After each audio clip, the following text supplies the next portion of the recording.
Жана дагы зынанын эң катуулары кайсылар десе, зынанын эң катуулары ушул даимий зына кылыш дейт. Кудайдан коркпой адал деп эсептеп, дайым зына кылыш дейт. Ол кайсы десе, bir insan дейт, аялына талак берет дейт. Аялы никесинен ажыраган, бирок аялына талак берсе дагы эле аны менен жашап жүрөт, зынада жашап жүрөт дейт. Болду, талак берилдиби? Ал сенин аялың эмес. Ал сага жат. Аны менен болгон ортодогу сүйлөшүү дагы, көрүшүү дагы, учурашуу дагы, башка маселелердин бардыгы арам сага. Балдарыңдын энеси болушу мүмкүн, бирок арам, арамдан корк. Анын кусуру эгер талак кылып алып деле, себеп буну айтып атканыбыздын себеби көп келип атат да ушундай окуяларчы.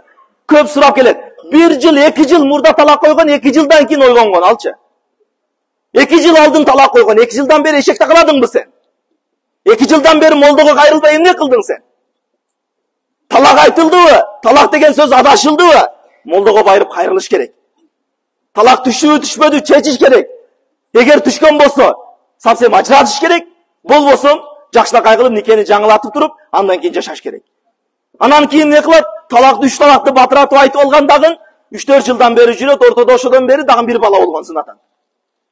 Ойлонойлу, ойгонойлу. Бул дагы зынанын эң катууларынан болуп эсептелинет экен. Талакты айтып алып дагы эле жашап жүрө бериштик.